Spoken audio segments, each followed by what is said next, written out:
ራሱን የቻለ ስብሰባ ሊያደርግ ነው። እታች ተቀምጦ ግን በሚስቁት ሰዎች ዙሪያ ደግሞ ማንንም አንጠብቅ፣ እኛ ራሳችንን የምንጠይቃቸው፣ ምክንያቱም ወንድሞቻችን ናቸው ብለን ስለምናምን ማለት ነው። በቃል ኪዳን መጽሐፍቶቻችን ላይ ይህን መጽሐፍ የጻፈ ያጻፈ ያነበበ የተረጎመ የሰማ ኦኬ ብሎ የሚሰጥ ቃል ኪዳን አለ። በተመሳሳይ ጥፋትም ላይ ልክ እንደዛ ነው። ጥፋቱን የተናገረ ጥፋቱ ሲነገር አብሮ የሳቀ ኦኬ ጥፋቱን የደገፈ ተመሳሳይ ነው እና እንዲህ አይነት ነገሮች ጥንቃቄ ይሻሉ። በቤተክርስቲያናችን ምንም አይነት ተረት ምንም አይነት ድርሰት የለም። በቤተክርስቲያናችሁ ግን በትምህርት ደረጃ ተረትና ድርሰት አለ የሚል ሰው ካለ ግን ማውራት ይችላል ከኔ ጋር። እናቱ የወለደችው በቃ እናቱ ወልደዋለች፣ ይሄው ትምህርታችሁ ብሎ ተረት ብሎ ይዞ ሲመጣ ማለት ነው። ይሄው ትምህርታችሁ፣ ይሄው እናንተ ራሳችሁ የደረሳችሁት ይሄ ቤተክርስቲያን ትምህርት አይደለም፣ ይሄው እናንተ ራሳችሁ የደረሳችሁት ድርሰት ብሎ ድርሰት ይዞ የሚመጣ ካለ፣ ይሄው ተረታችሁ ብሎ ተረት ይዞ የሚመጣ ካለ አምሬዲ ለማውራት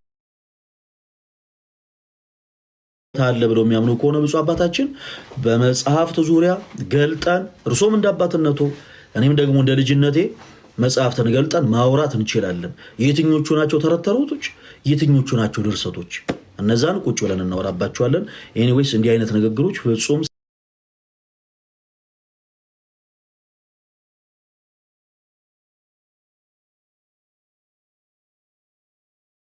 ላችን እንዲህ አይነቱ ነገር ደግሞ በእርሱ አንደበት መነገሩ ትልቅ ስህተት ነው። ትልቅ ስህተት። ምክንያቱም ቤተክርስቲያን የማታሰብረውን ነገር ነው ታሰብራለች ብለው የተናገሩት ነው በዚያው ደብረት ላይ። እሺ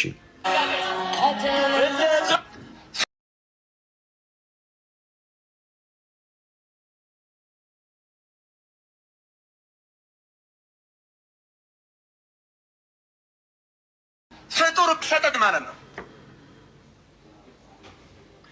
ነይ እምዬ ማርያም ቤዛ ነሽ አሉ ለዓለም። እመቤታችን ቤዛ አይደላችም፣ ቤዛ ልጇ ነው። አትደንግጡ። እሺ ይሄንን ሐሳብ በጣም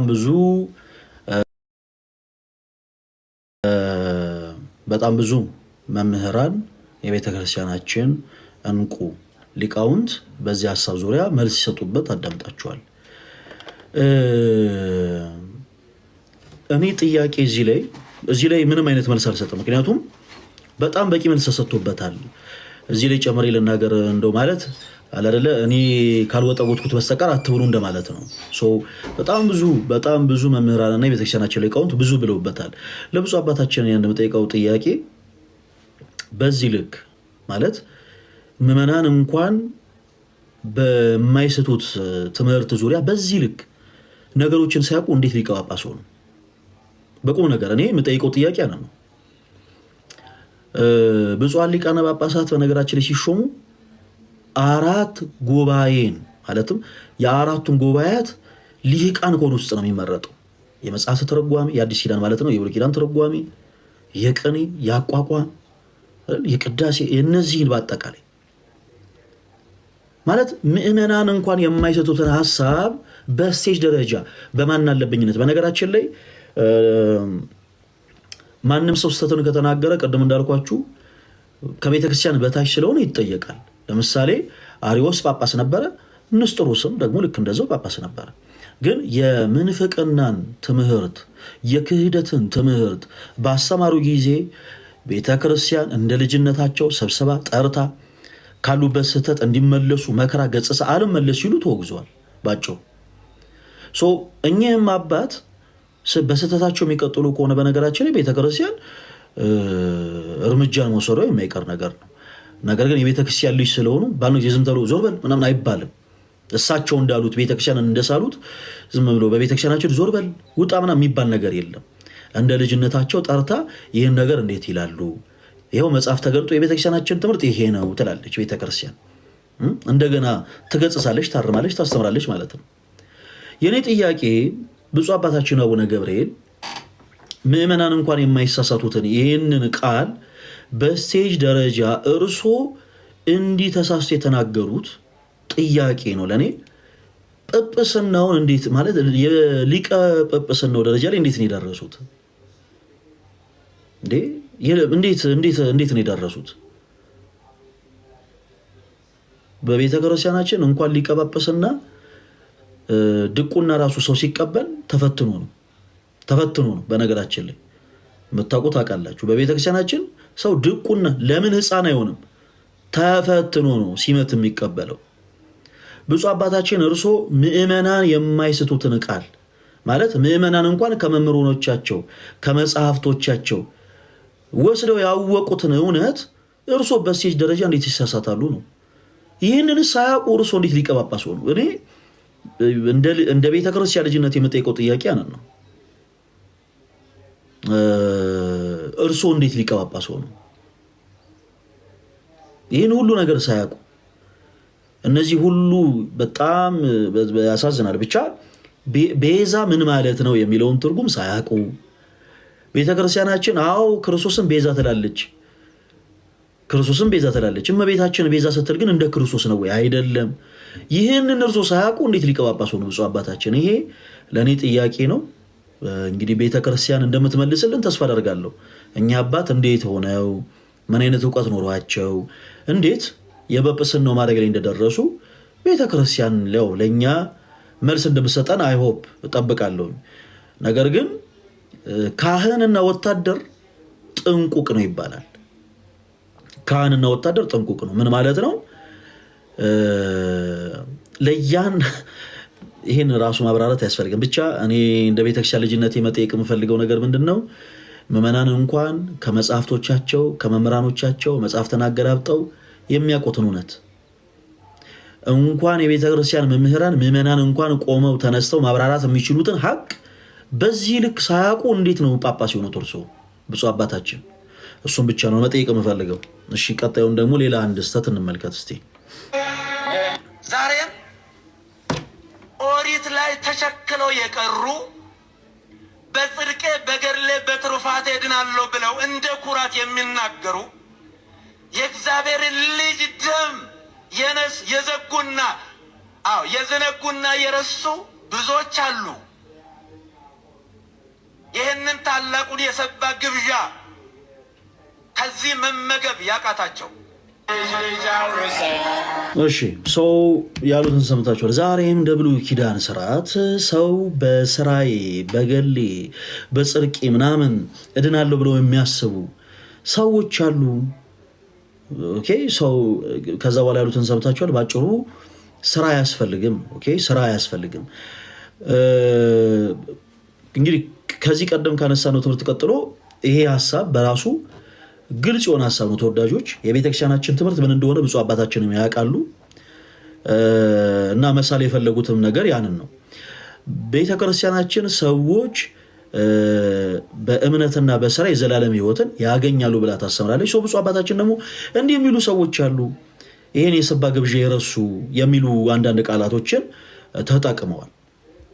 አሁንም የኔ ጥያቄ የሚሆነው ይህንንስ ትምህርት እንኳን ሰው በእምነትና በስራ የዘላለም ሕይወትን ያገኛል የሚለውን ሐሳብ የቤተክርስቲያንን ትምህርት ብፁዕ አባታችን እንዴት እንደሚብራራ ሳያውቁ እንዴት ነው ጳጳስ የሆኑት?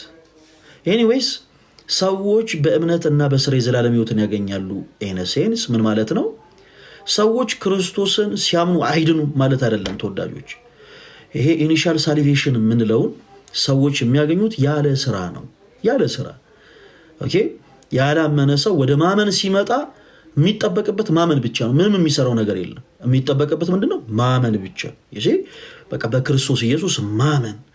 ከዛን ግን ቤተክርስቲያናችን ሰዎች በክርስቶስ ኢየሱስ ካመኑ በኋላ ኦኬ ልክ ያው እንደ ሌሎቹ ኦኬ ለምሳሌ አሁን በምዕራቡ ዓለም በአሜሪካ the largest evangelical church ተብላ የምትጠራው ሉተራን ቸርች ግብረ ሰዶሜነትን ፈቅዳለች።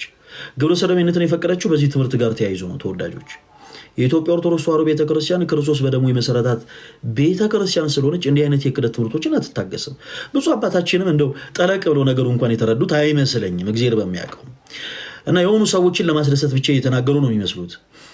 በእምነትና በስራ ስንል ቅድም እንዳልኳችሁ ሰዎች በክርስቶስ ኢየሱስ ሲያምኑ የሚሰሩት አንዳች ነገር የለም። ኦኬ ጸጋው እንዲሁ አድኖናል። ያለ ስራ አድኖናል። የእግዚአብሔር ጸጋ ምንድነው? የክርስቶስ ኢየሱስ ፍቅር ነው። ክርስቶስ ኢየሱስ ነው በቃ ባጭሩ ያ ጸጋ እንዲሁ ተሰጥቶናል። እንዲሁን የተሰጠን ክርስቶስ ወደዚህ ምድር የመጣው እኛ መልካም ስራ ኖሮን አይደለም፣ በጎ ምግባር ኖሮን አይደለም፣ በሱ ፊት የሚያጸድቅ ማንነት ኖሮን አይደለም። ክርስቶስ ወደዚህ ምድር የመጣው እንዲሁ ነው፣ ምንም ስራ ሰርተን ሳይሆን ያቃጥሉማቸዋል ይላል። ተወዳጆች በእኔ የማይኖር ማለት በክርስቶስ ኢየሱስ ማያምን ማለት ነው። በክርስቶስ የማያምን ሰው ከክርስቶስ ኢየሱስ ጋር እድል ፈንታ የለውም። ኦኬ በክርስቶስ አንድ ሰው ሳያምን ምንም መልካም ስራን ቢሰራ የዘላለም ሕይወትን ያገኛል የሚል ትምህርትም የላትም ቤተክርስቲያናችን፣ የላትም። ቅድም እንዳልኳችሁ ቀዳሚው ነገር ምንድን ነው?